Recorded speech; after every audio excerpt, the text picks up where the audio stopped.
Chairman, thank you to our panel for testifying, and Ms. Woods, our hearts go out to you for the tragic loss of your son. As I look at this issue, and as mentioned by my colleagues, that we have been wrestling with child exploitation, which is only getting worse.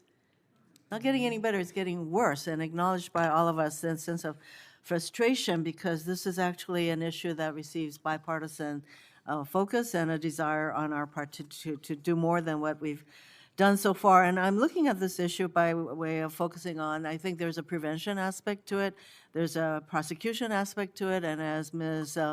Smolar says, the laws have not kept up with all of the kinds of ways that these explorers coming up to evade prosecution. So there's a prosecution part, and then I would say there is a civil remedies part, which is really looking at Section 230 and removing the kind of immunity total immunity that Section 230 provides. So if I look at the prevention side, what can we do to prevent the kind of tragedy that overtook James? So it's a number of things. I will say from the Do It for James Foundation, over the last 3 years, we averaged less than $10,000 in grants. We're not getting approved to even do the prevention. It is all on the backs. My husband and I have given hundreds of thousands of dollars each year to make sure that we do so. That's one. Two, we have to make this a demand to talk about it in schools. My husband and I have talked to well over 200,000 children, and because we made them aware of something they knew about but didn't know quite it was illegal, nor did they know what it was called, it led to 4 arrests and 2 being investigated, and hundreds of kids being saved by dying by suicide. So we have to make sure that not only are you all educated, not only are our law enforcement agents educated, but also our children need to be included in this education so that we know what to do if we were ever presented by these murderers out there, that we can let the kids know that they need to call NECMEC and make sure that they have references that they needed and resources. I couldn't agree with you more, because it is the children who are being targeted for exploitation. And if our children are not aware that if this happens to them and they are targeted, that there are places to go, that they ought to inform, because I would think that if you're a child and you're the target, you don't want to talk about it. You're trying to hide it, whatever that is happening. So would the 3 of you agree that we need to do a lot better to get the communities and the children much more able to call out what is happening to them?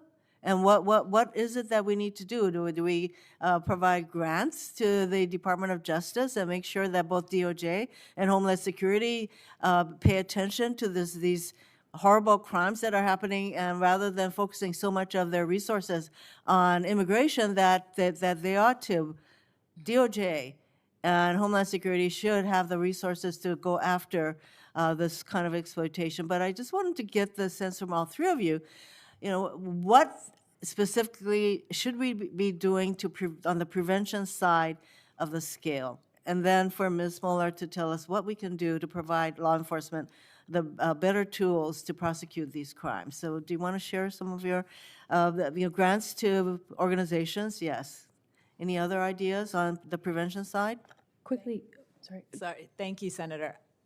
In addition, we can't prosecute our way out of this. That is clear.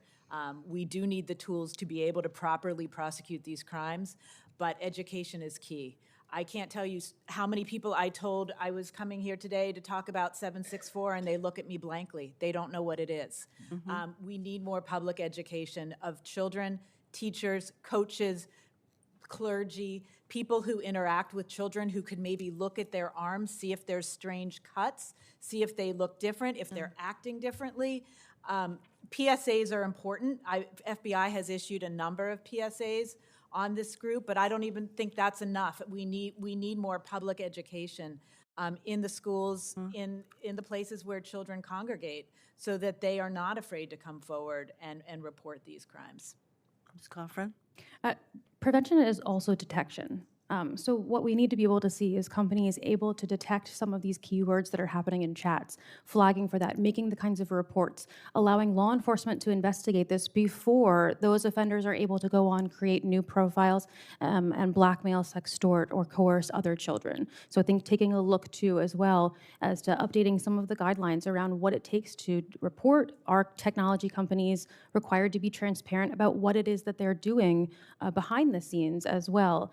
All of those efforts can actually help to save lives if we know what steps are being taken behind the scenes.